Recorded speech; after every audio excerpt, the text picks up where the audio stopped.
Merci, mes chers collègues. La parole est à Monsieur François-Michel Gonod. Bien, merci Monsieur le Président, Madame le Ministre, mes chers collègues. Un petit peu difficile de parler ou d'essayer de parler un petit peu de façon un peu solide, en tout cas rigoureuse, dans un débat dont on a bien compris qu'il était aujourd'hui devenu entièrement politique. Je voudrais simplement, au nom de la mission sur laquelle nous travaillons effectivement avec Philippe Martin, député du Gers depuis quelques semaines, et grâce à la décision qu'a prise le président de la Commission du développement durable et la Commission d'installer cette mission parallèle à la mission d'inspection, Madame, que vous avez désignée avec le ministre de l'Industrie et de l'Énergie, nous essayons effectivement de mettre un petit peu à plat tout ce dossier difficile, mais qui mérite quand même un petit peu de rigueur. Or, je ne vais pas revenir sur toutes les approximations, les erreurs, les manipulations qui ont pu être prononcées, y compris à cette tribune, mais je voudrais quand même rappeler un certain nombre de faits, un certain nombre de faits qui sont évidents. Nous écoutons l'orateur, mes chers collègues. Nous écoutons l'orateur. Je vous prie de l'écouter en silence. Bien, oui, je suis chargé d'une mission avec Philippe Martin. Nous essayons... C'est lamentable, franchement lamentable. C'est lamentable. C'est lamentable qu'un groupe de notre Assemblée, qui il y a quelques jours vient de prendre position pour une sortie du nucléaire, sans solution alternative, vienne aujourd'hui combattre simplement l'idée de chercher dans notre sous-sol si effectivement nous avons des potentialités, si simplement nous avons des potentialités, je trouve ça tout à fait irresponsable. De la même manière, cette mission, ne vous en déplaise, n'est pas là seulement pour écouter les opposants, mais pour écouter toutes les parties compétentes au dossier. Que ça vous plaise ou non, la technique de la fracturation hydraulique est une technique française qui est en usage depuis 40 ans, alors que vous l'avez découvert il y a quelques semaines, et qui est utilisée sur le sol français depuis des décennies, notamment pour la géothermie. Je voudrais également rappeler que la technique des puits horizontaux, que vous semblez avoir également découvert récemment, est utilisée depuis plus de 30 ans, et notamment dans l'offshore pétrolier, dont le groupe Total s'est fait notamment une spécialité.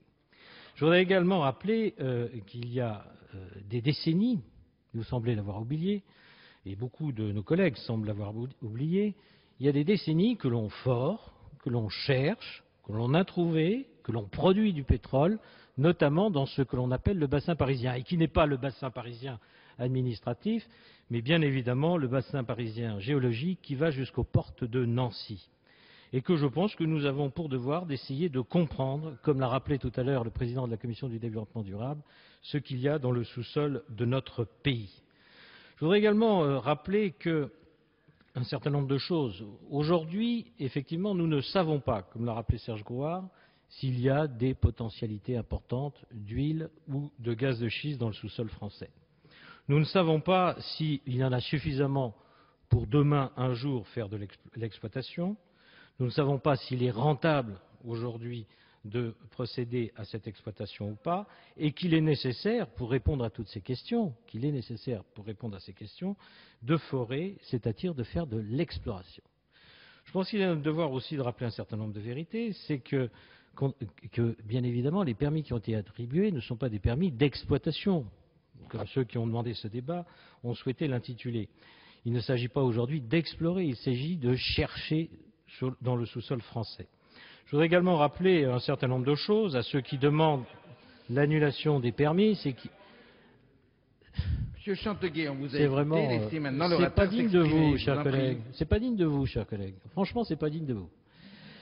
Je pense qu'il faut aussi rappeler que les permis font l'objet d'un certain nombre de droits pour ceux qui les détiennent, et qu'il ne suffit pas de dire qu'on les annule sans envisager les conséquences juridiques et pécuniaires que cela pourrait signifier. Je pense qu'il faut que vous y pensiez également, mes chers collègues. Je voudrais, pour finir, remercier Serge Grouard, qui a bien compris la difficulté dans laquelle nous travaillons, d'autant plus que nous avons eu le souci, avec Philippe Martin, d'essayer d'ouvrir notre mission, ne pas se contenter d'auditionner à deux, mais de l'ouvrir à tous ceux de nos collègues qui aujourd'hui ont pris des positions définitives, pour au moins qu'ils puissent venir écouter tous ceux qui ont quelque chose à dire en ce domaine.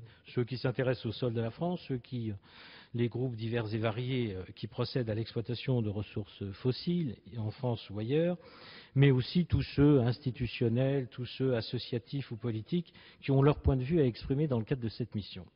Et ce que je voudrais simplement dire, c'est qu'au-delà de la politique, les cantonales sont finies, au-delà de la politique qui pourra peut-être se poursuivre, puisque nous allons prochainement, si j'ai bien compris, examiner une proposition de loi d'initiative du groupe de socialistes qui va remettre sur la table le débat d'aujourd'hui, je pense qu'il est important que nous procédions avec beaucoup de rigueur, beaucoup de responsabilité dans cette affaire qui nécessite, au nom des intérêts de la France, il y a peut-être de 10 à 20% de notre consommation annuelle de pétrole et de gaz dans le sous-sol français, que nous ayons au moins l'intelligence et la responsabilité de regarder.